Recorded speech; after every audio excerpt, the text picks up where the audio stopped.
indah, sungguh indah. Haleluya, haleluya. Yesus, Engkau baik Tuhan. Kami bersyukur buat kasih setia Tuhan. Kami bersyukur buat kemurahan Tuhan. Terima kasih Tuhan, Engkau ajaib. Terima kasih buat pengorbanan-Mu bagi kami ya Tuhan. Terima kasih Tuhan, Engkau rela berkorban bagi kami untuk menebus kami dari segala dosa kami, menebus kami dari belenggu kegelapan. Terima kasih Tuhan, Engkau ajaib, Engkau luar biasa. Bukakan kebenaran firman Tuhan bagi kami. Beri hati kami untuk menjadi hati seorang murid, hati yang mau dengar firman Tuhan, hati yang mau belajar firman Tuhan, hati yang mau diubahkan oleh firman Tuhan. Di dalam nama Tuhan Yesus Kristus, kami tidak mengizinkan kuasa kegelapan, kuasa setan datang mencuri benih kerajaan Allah. Kami patahkan, kami hancurkan di dalam nama Yesus. Haleluya. Amin, amin. Mari kita yang siap mendengarkan firman Tuhan, beri kemuliaan kepada Tuhan.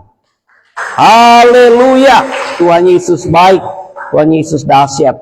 Saudara, kita bersyukur kalau kita boleh ada pagi hari ini, kita boleh berkumpul di rumah Tuhan untuk memperingati kematian Yesus Kristus.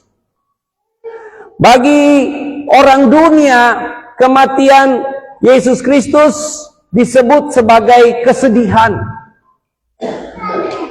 Bagi sebagian orang percaya kepada Yesus Kristus disebut kebodohan. Jadi percaya kepada Yesus Kristus bagi orang-orang dunia itu disebut sebagai suatu kebodohan. Tapi bagi kita yang percaya kepada Tuhan, ada mujizat Tuhan yang luar biasa. Amin.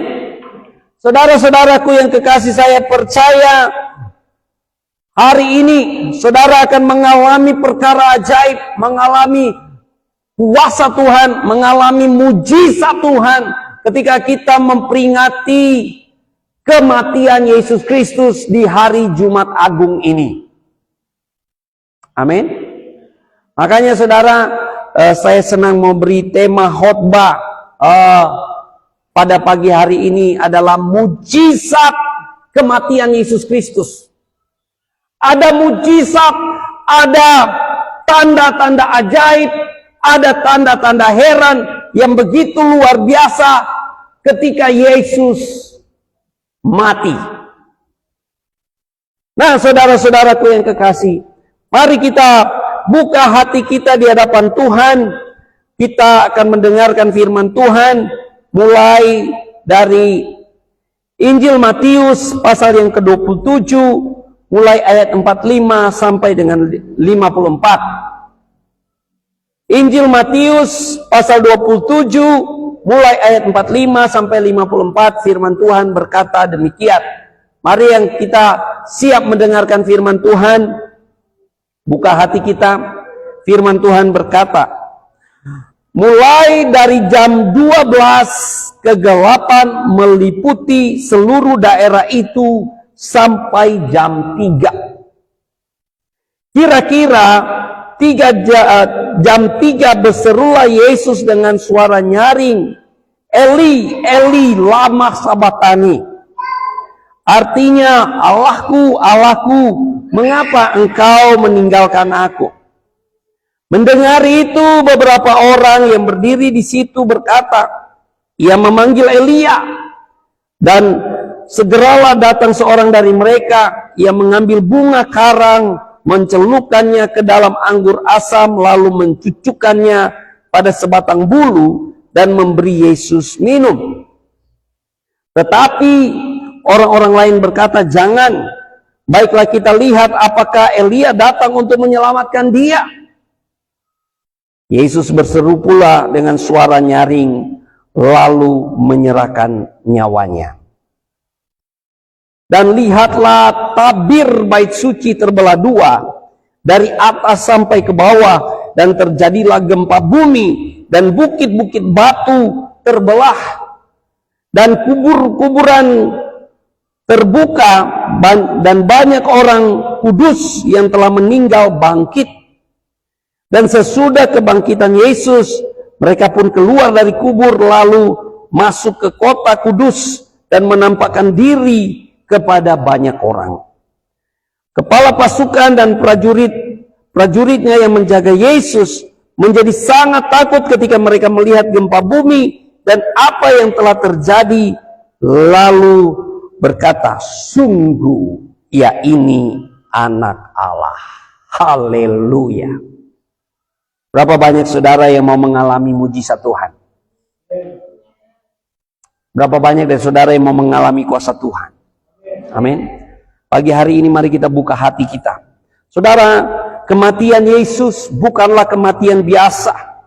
Kematian Yesus adalah momen ilahi yang mengubah sejarah manusia. Kematian Yesus itu sudah dinubuatkan dan tepat waktunya, saudara. Dan pada peristiwa salib, saudara-saudara, ada tanda-tanda ajaib yang menyertai kematiannya. Ada peristiwa alam yang menyertai kematiannya sebagai bukti kuasa Allah dan penggenapan nubuatan. Makanya saudara, dalam iman kita kepada Yesus, kita tidak pernah sia-sia. Amin. Buka hati saudara. Nah, saudara, tanda ajaib mujizat yang terjadi yang pertama, saudara, kegelapan meliputi seluruh negeri. Ya, jadi mulai dari jam 12 siang sampai jam 3 siang, kalau orang Manado bilang lagi DP panas-panas karena jam 12, saudara. Tiba-tiba saudara, langit berubah menjadi gelap. Dan ini bukan gelap karena gelap biasa, saudara. Bukan karena gerhana. Tapi ini menjadi tanda seperti murka Allah terhadap dosa. Ada peperangan antara kerajaan kegelapan dan kerajaan Allah, di mana saudara, lewat penderitaan Yesus Kristus sebagai pengganti saya dan saudara. Sebenarnya Yesus punya posisi itu kita yang pikul, saudara. Tapi dia rela memikulnya supaya apa, saudara? Saya dan saudara ditebusnya. Allah bisa memakai peristiwa alam untuk menunjukkan murka. Jadi Allah adalah Allah yang maha kasih dan Allah yang maha penyayang. Tapi Allah juga adalah Allah yang maha adil dan maha kudus. Makanya dia menunjukkan murkanya untuk menyatakan keadilannya. Dan murka Allah itu bisa melewati peristiwa-peristiwa alam. Makanya orang waktu lalu baru saja menghadapi bencana banjir, bencana longsor, ada bencana kemanusiaan di belahan dunia yang lain, perang belum henti-hentinya. Dari Koang masih muda tuh perang masih ada, Kang. Ya, perang dunia kedua, perang ini, perang itu, sampai sekarang orang ada. Israel masih ada perang, Rusia masih ada perang, belum di belahan dunia yang lain. Perang terus ada. Allah bisa memakai peristiwa alam, sakit, penyakit. Untuk apa, saudara?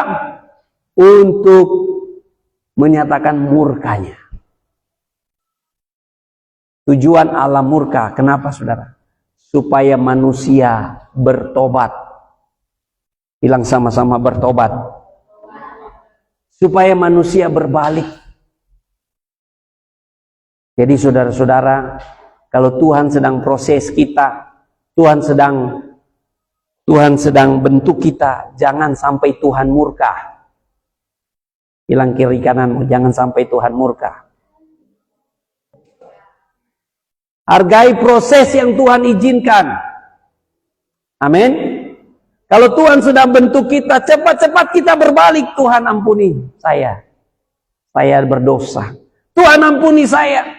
Dalam jalan-jalan kita manusia, ada saat-saat kita down, ada saat-saat kita jatuh, ada saat-saat kita tergelincir, ada saat-saat kita salah arah. Tapi Tuhan menyayangi kita dengan murkanya.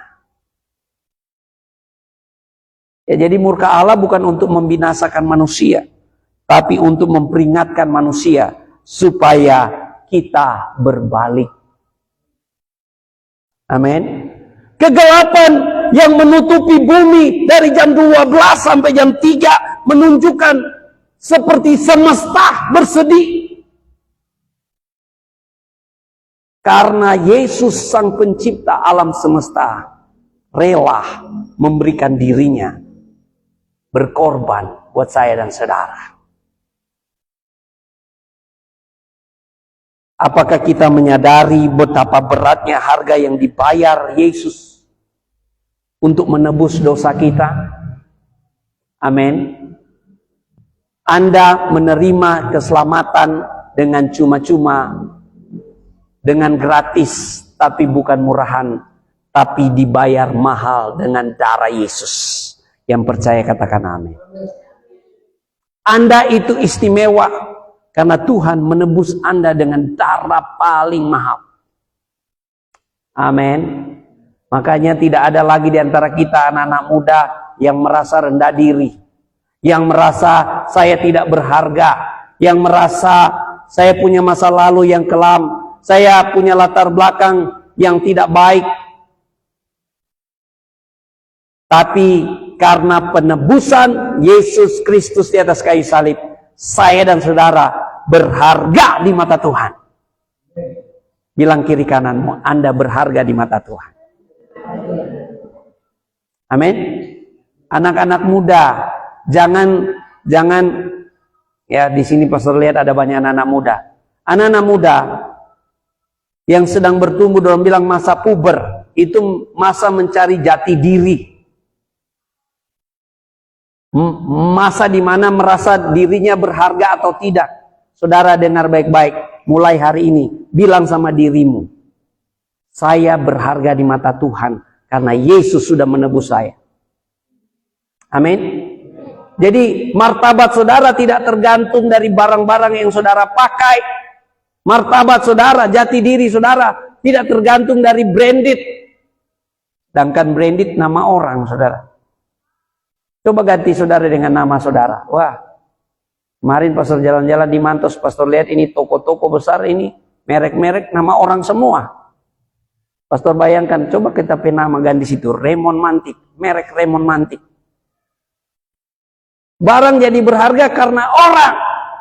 Jadi Anda jadi berharga karena Yesus. Branded saudara Yesus, saudara. Amin.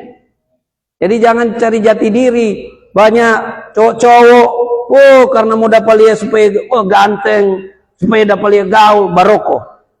Baroko. Kayak bagaimana baroko? Supaya dapat lihat ganteng, gaul, supaya dapat lihat perkasa. Orang yang tahu bencong-bencong pang baroko. Betul enggak?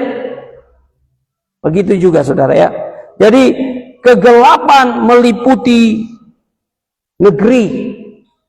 Murka Allah dinyatakan untuk keadilannya supaya manusia bertobat.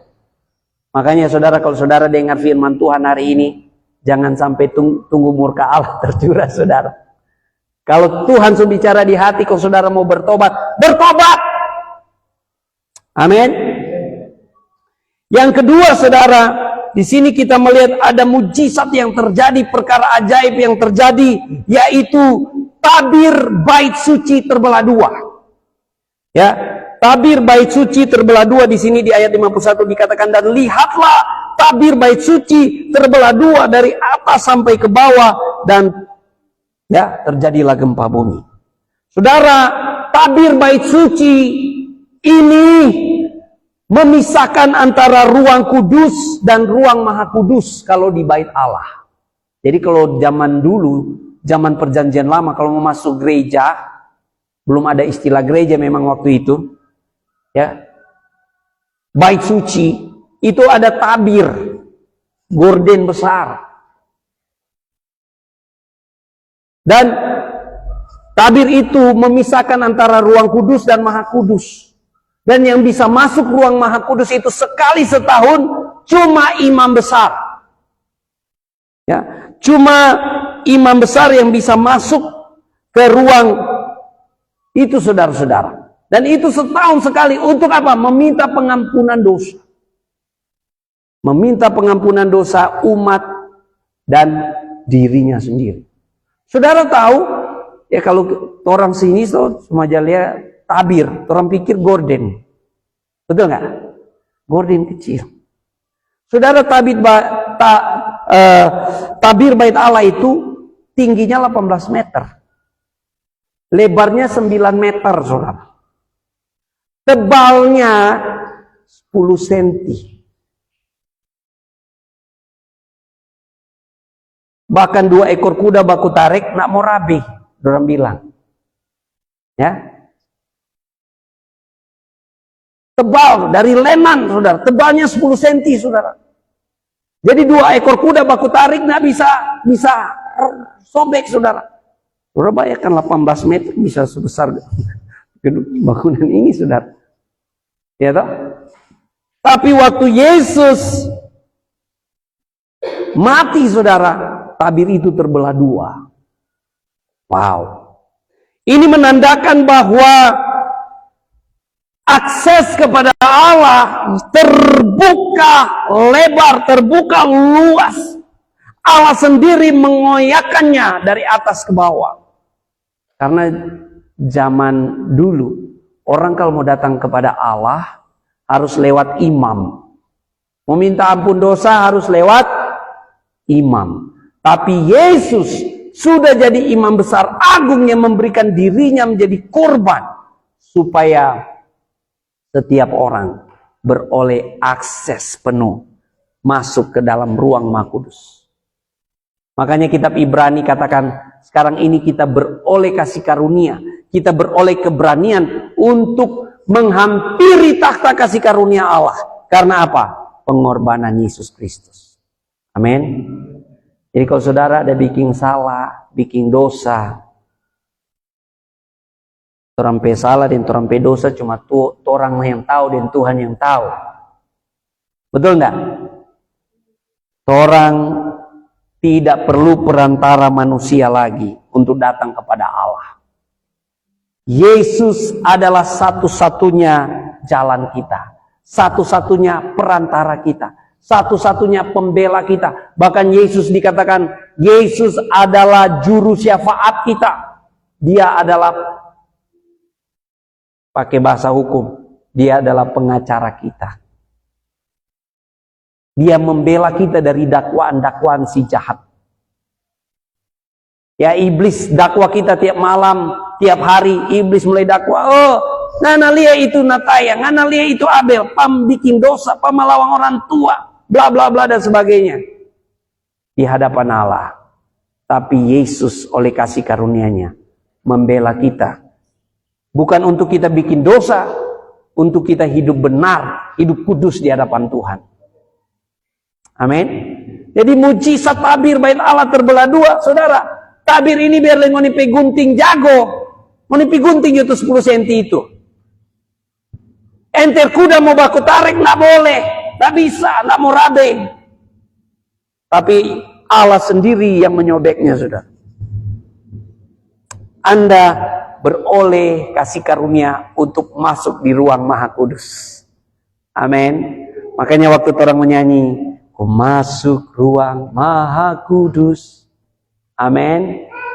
Setiap orang masuk dalam hadirat Tuhan, orang ada di ruang Maha Kudusnya Allah. Orang boleh menikmati hadirat Tuhan. nggak tunggu mati untuk menikmati surga. Anda boleh menikmati hadirat Tuhan dalam ruang maha kudus Allah. Amin. Ketika kita memuji, menyembah Tuhan. Haleluya. Ya, kemarin pastor dapat lihat postingan orang yang menyanyi lebih dari 10 menit. Menyanyi Jo. Lebih dari 10 menit, DP stres terkurang. DP sinus dan sebagainya, sakit penyakit hilang. Bahkan waktu COVID lalu ada penelitian, orang yang tepuk tangan DP imun lebih kuat daripada orang yang tidak tepuk tangan. Jadi kalau orang menyanyi tepuk tangan semangat, memuji Tuhan semangat, menyembah Tuhan semangat, karena orang boleh menghampiri takhta kasih karunia Allah. Haleluya. Amin. Tidak ada intimidasi lagi yang berkata kamu berdosa, kamu tidak layak. Tapi oleh kemurahan Allah, kita hampiri takhta kasih karunia-Nya. Karena tabir bait Allah sudah terbelah dua. Mujizat Tuhan luar biasa. Amin. Yang ketiga, saudara, gempa bumi dan batu-batu terbelah. Di sini dikatakan ya, terjadilah gempa bumi dan bukit-bukit batu terbelah.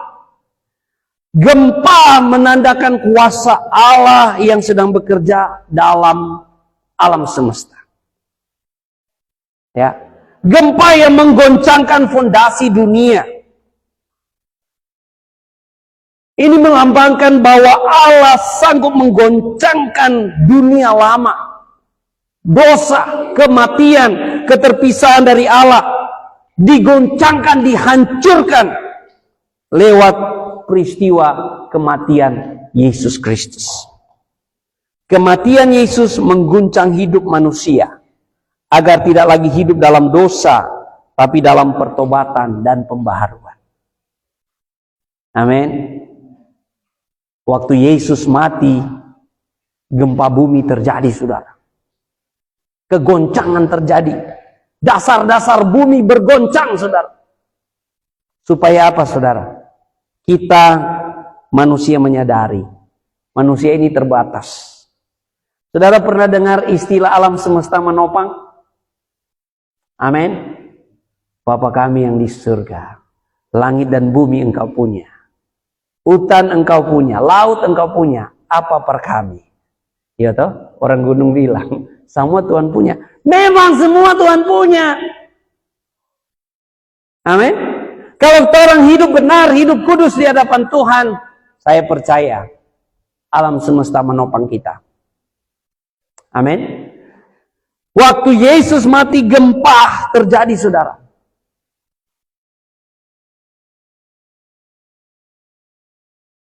Kematian Yesus Kristus menggoncangkan hidup manusia. Supaya apa? Berbalik. Tuhan bisa pakai peristiwa alam, pakai situasi dan keadaan, pakai pergumulanmu, pakai persoalanmu, pakai apa saja yang Tuhan bisa pakai supaya engkau berbalik datang kepadanya. Amin. Lewat peristiwa gempa bumi dan batu-batu terbelah, mengajarkan kita bahwa dasar-dasar hidup manusia, fondasi alam semesta digoncangkan Tuhan. Karena apa, saudara? Karena dosa-dosa manusia. Tuhan mau kita hidup berbalik, bertobat, datang kepadanya. Amin. Kita melihat mujizat tanda ajaib yang keempat terjadi, saudara. Di ayat 52 dan 53 di sana dikatakan, dan kuburan-kuburan terbuka dan banyak orang kudus yang telah meninggal bangkit, dan sesudah kebangkitan Yesus mereka pun keluar dari kubur lalu masuk ke kota kudus dan menampakkan diri kepada banyak orang. Haleluya. Ada mujizat kubur terbuka, ada mujizat orang-orang kudus bangkit, saudara-saudara. Waktu Yesus mati dan setelah Yesus bangkit dari antara orang mati, mereka menampakkan diri di kota Yerusalem. Kuasa kebangkitan Yesus mulai bekerja bahkan sebelum kebangkitannya. Yesus sendiri mengaku, akulah kebangkitan dan hidup. Amin. Makanya di momen kita memperingati Jumat Agung kematian Yesus Kristus, saudara, ingat baik-baik, iman di dalam Alkitab mengajarkan kematian bukan akhir dari segalanya. Justru kematian adalah pintu untuk kita masuk dalam dimensi yang baru, dalam kehidupan yang kekal. Amin. Tidak sia-sia iman kita di hadapan Tuhan. Tidak ada ajaran, oh kalau engkau baik-baik, jadi manusia baik-baik di dunia, engkau akan berinkarnasi jadi lebih baik. Kalau engkau buruk, jahat di dunia, engkau jadi binatang, jadi ayam, jadi... Bukan begitu ajaran di Alkitab. Tapi kalau kita percaya kepada Yesus, ada jaminan hidup yang kekal, karena Yesus Kristus adalah kebangkitan dan hidup. Wow. Sama seperti Yesus bangkit, begitu pula kita bangkit bersama Yesus. Makanya saudara, dalam kematian Yesus, kita juga harus mati. Bukan mati piba lompat di jembatan, bukan saudara. Mati terhadap kedagingan kita, terhadap dosa kita, terhadap pelanggaran-pelanggaran kita. Kita merendahkan diri di hadapan Tuhan dan dibentuk oleh Tuhan. Amin. Supaya apa? Kita boleh bangkit kembali. Haleluya. Pastor selalu terinspirasi dengan kesaksian Koang. Waktu ulang tahun Koang bilang, berdoakan pastor supaya 100 tahun. Oh haleluya. Itu ungkapan iman saudara. Amin. Tapi saudara, kalau dalam kekekalan 100 tahun itu kecil. Amin. Orang ini berdoa Tuhan sehat-sehat. Ya. Kalau boleh sama dengan Koang. Sehat-sehat sampai tua. Boleh sampai 100 tahun. Luar biasa. Saudara. Tapi ada jaminan di dalam Yesus. Orang-orang yang mati di dalam Tuhan, waktu Yesus datang kedua kali, akan bangkit dari antara orang mati. Baku dapat ulang semua tuh orang-orang percaya. Siapa suka mau baku dapat ulang? Amin. Siapa suka mau baku dapat reuni? Jangan sampai satu bangkit masuk dalam kerajaan Allah, yang satu mana tuh satu? Ada di neraka katanya. Jangan sampai. Saudara mau pilih mana? Neraka atau hidup kekal? Maka mari jadi orang setia. Orang tekun. Amin. Di tengah-tengah ujian, cobaan, kehidupan yang menerpa kita, rasa-rasa kita mau menyerah, rasa-rasa kita mau berhenti, rasa-rasa kita tidak mau melayani Tuhan, rasa-rasa kita mau berkata, Tuhan aku tidak mampu. Tapi karena Yesus mati dan bangkit. Ketika Yesus mati, terjadi kebangkitan yang luar biasa, saudara. Wow, ini mujizat yang luar biasa. Iman kita di dalam Tuhan tidak sia-sia. Amin. Iman kita bukan hanya untuk hidup ini saja, tetapi untuk kehidupan yang kekal. Jadi saudara-saudara, pastor selalu berpikir hari ini, saudara. Sama seperti Tuhan Yesus ajarkan. Kalau Tuhan Yesus sudah menjamin hidup kekal buat setiap kita, apalagi hidup hari ini. Saudara percaya? Amin. Selama kita taat, kita setia, kita mengerjakan bagian kita, Tuhan yang memberkati, Tuhan yang membuka jalan, alam semesta menopang. Dan ini mujizat yang kelima, saudara. Di ayat 54 di sana dikatakan, kepala pasukan dan prajurit-prajuritnya yang menjaga Yesus menjadi sangat takut ketika mereka melihat gempa bumi dan apa yang telah terjadi, lalu berkata, sungguh ia ini adalah anak Allah. Haleluya. Saudara tahu, ini perwira Romawi. Ini bukan orang biasa. Ini pemimpin pasukan. Dan menyembah banyak dewa. Karena waktu itu ajaran pengaruh Yunani itu begitu kuat. Bahkan sampai di kekaisaran Romawi, saudara. Tapi waktu dia melihat mujizat-mujizat yang terjadi, dia melihat tanda-tanda heran yang terjadi pada saat kematian Yesus Kristus, dia pun merespon dan dia tersungkur dan membuat satu pengakuan, Yesus anak Allah. Konon ada yang bikin film, saudara, tentang perwira Romawi yang bertobat. Saudara, ya. Setelah melihat tanda-tanda ajaib, mujizat-mujizat yang terjadi pada peristiwa salib, peristiwa kematian Yesus Kristus, seorang perwira raja tersungkur dan membuat pengakuan, Yesus, engkau sungguh anak Allah, engkau sungguh Mesias, engkau sungguh yang dijanjikan. Haleluya. Kematian Yesus bukan akhir, tapi awal dari hidup baru. Tanda-tanda ajaib, tanda-tanda mujizat bukan sekedar peristiwa fisik, tetapi ada pesan rohani yang kuat bahwa Yesus yang kita sembah, Yesus adalah Mesias, Yesus adalah anak Allah, Yesus adalah juru selamat dunia.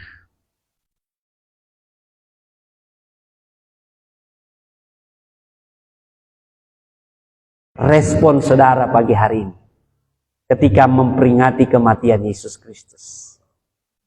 Berapa banyak yang mau mengalami mujizat? Berapa banyak yang mau mengalami kuasa Tuhan? Amin. Dan saudara tahu mujizat yang paling terbesar apa? Keselamatan, pertobatan. Amin. Kalau saudara mendengarkan firman Tuhan pagi hari ini, dan saudara mau mengalami mujizat, alamilah mujizat yang terbesar. Yaitu apa saudara? Pertobatan yang sungguh. Supaya apa? Namamu tertulis di dalam kitab kehidupan. Jangan sampai Anda masuk gereja tapi tidak ada pertobatan. Amin. Amin. Di momen kita memperingati kematian Yesus, kita bukan sekedar selebrasi, bukan sekedar kita peringati, tapi mari kita merespon dengan hati bahwa Yesus telah mati buat saya dan saudara, supaya kita beroleh mujizat Tuhan. Mujizat yang terbesar adalah kita beroleh keselamatan. Nama kita tertulis dalam kitab kehidupan. Amin. Saya percaya kalau nama kita sudah tertulis dalam kitab kehidupan, hidup yang kekal Tuhan sudah jamin, apalagi dalam hidup kita hari-hari. Anak-anak muda, orang-orang tua, siapapun kita. Firman Tuhan katakan, carilah Tuhan, maka kamu akan hidup. Amin. Andalkan Tuhan. Mari kita datang kepada Tuhan Yesus. Haleluya. Ambil waktu sejenak untuk kita responi firman Tuhan. Haleluya. Hurabaya shikarabaya shikarabata karabaya. Jangan biarkan ada dosa tersembunyi di hatimu.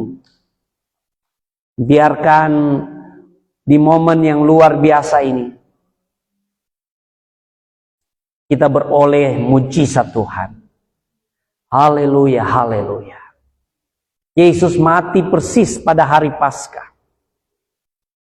Bukan sembarang waktu, saudara. Yesus mati persis pada perayaan Paskah di mana umat Yahudi, orang-orang Israel merayakan hari penebusan, hari pembebasan dari perbudakan di tanah Mesir. Yesus mati persis di hari itu, bangkit pada perayaan Paskah untuk mengajarkan kita bahwa kita sudah ditebus, dibebaskan dari belenggu dosa. Tuhan mau kita mengalami mujizat, Tuhan mau kita mengalami kemenangan, Tuhan mau kita mengalami kuasa yang ajaib dalam nama Yesus. Mari kita setiap hati buka hati. Hamba terbatas dalam berkata-kata ya Tuhan, tapi firman-Mu tidak pernah terbatas. Kuasa Roh Kudus-Mu tidak pernah terbatas. Jamah setiap hati, pulihkan setiap hati, baharui setiap hati di dalam nama Yesus. Sehingga di momen Jumat Agung ini, kami akan kembali dengan kekuatan yang baru. Kami akan kembali dengan kuasa dari tempat yang maha tinggi, yang memampukan kami, yang menguatkan kami, yang membaharui kami. Terima kasih Tuhan buat kebenaran firman Tuhan. Haleluya Yesus. Terima kasih Tuhan. Kalau ada yang datang dengan berbeban berat, Tuhan sudah mengangkat segala bebanmu dan memberi kelegaan. Kalau engkau datang dengan sakit penyakit, Tuhanlah penyembuh yang ajaib. Tuhan Yesus sudah menyembuhkan engkau. Kalau engkau datang dengan belenggu-belenggu dosa, tanggalkan semua itu, karena Tuhan sudah memerdekakan engkau. Haleluya. Terima kasih Tuhan. Terpuji-pujilah nama Yesus. Baharui setiap hati. Kami mau kembali dengan kemenangan yang daripada Tuhan. Engkau kenal hati kami ya Tuhan. Engkau tahu kami ya Tuhan. Ada saat-saat di mana kami mau menyerah. Ada saat-saat di mana kami mau mundur. Tapi kami teringat pengorbanan-Mu di atas kayu salib. Engkau rela, Engkau taat, tekun pikul salib. Bahkan mati di atas kayu salib. Karena Engkau mengasihi kami. Terima kasih Tuhan. Kami sangat merasakan kasih Tuhan sedang mengalir, memenuhi setiap kehidupan kami. Terpujilah nama Yesus. Dalam nama Yesus. Haleluya. Amin. Puji Tuhan. Saya serahkan kembali.